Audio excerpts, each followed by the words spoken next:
Germany Ukraine को देगा patriot missile defence system.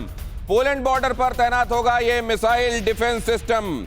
Patriot को तैनात किया जाएगा पोलैंड में। जो अभी का अनुभव है उसके बाद अब इसको तैनात किया जा रहा है। दुनिया का सबसे बेहतरीन डिफेंस सिस्टम्स में से एक पेट्रियट को माना जाता है।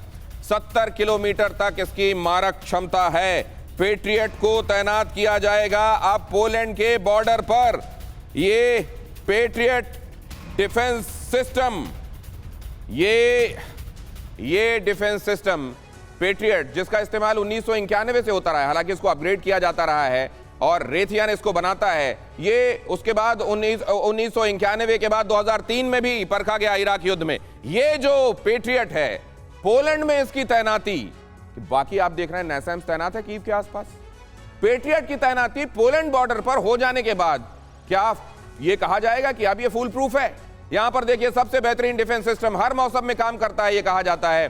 टीवीएम गाइडेड सिस्टम से यह लैस है। टारगेट उड़ाने के अंतिम चरण में लॉक किया जाता है क्योंकि इसलिए ये इसका प्रिसिशन और बढ़ जाता है और मारने में ये सक्षम है जिसको वो क्रूज मिसाइल भी है, कामिकाजी ड्रोन भी है, फाइटर जेट भी है, बैलिस्टिक मिसाइल है। अटैक रेंज 70 किलोमीटर तक है। हालांकि ये रेंज के संदर्भ में दावे कई बार अलग अलग होते हैं, लेकिन आशीष के पास मैं ये जानना चाहता हूं कि पोलैंड ये सुनने के बाद निश्चिंत हो गया होगा क्या कि अब यूक्रेन मारे या रशिया, कम से कम हमारे इलाके में मिसाइल नहीं आएगी? आशीष बिल्कुल नहीं। 2 पेट्रियट मिसाइल की बैटरी सिस्टम, पूरी सिस्टम 2 बैटरी जिसकी मार्च अप्रैल से यहाँ पर पोलैंड में लगाकर रखी गई है। अभी जब मिसाइल 5 किलोमीटर अंदर पोलैंड में आकर गिरी तो रोक नहीं पाई है।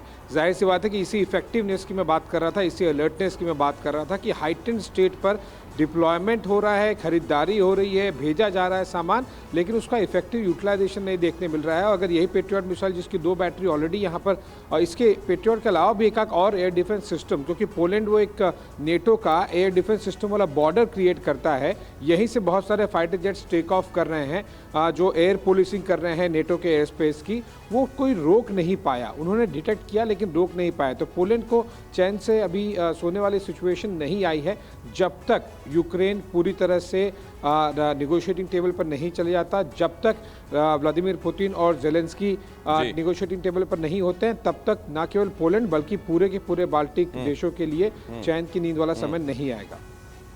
Phased array tracking radar to intercept on target, ये है पेट्रियट। लेकिन शिवाज सर, ये सुनने का भारी भरकम नाम है या काम का भी है? वैसे ही हो जाएगा कीव जैसा? देखो ये समझना पड़ेगा, दिनेश कॉम्बिनेशन है एक थार्ड का और पेट्रियट मिसाइल का, Germany high altitude area defence system और पेट्रियट मिसाइल। अगर आप देखें अमेरिका ने उसको साउथ कोरिया में भी लगा रखा है, जापान में भी लगा रखा है और ताइवान में भी। और ये पेट्रियट मिसाइल जो अभी पोलैंड में होंगे तो काफी पुख्ता है, मगर ये नहीं कह सकते ये फुल प्रूफ है। कोई air defence system full proof नहीं हो सकता, मगर अगर उनको फुल प्रूफ चाहिए, जिस प्रकार से यूक्रेन भी बार बार कह रहा है कि हमें नासम के बजाय आप थार्ड दो, terminal high altitude area defence system दो, पेट्रियट मिसाइल दो, मगर जो अमेरिका इंटरेस्टेड नहीं है जेलेंस्की को देने, क्योंकि उससे लड़ाई छोड़ पड़ेगी। शिवाज सर के पास आपके साथ बांटने के लिए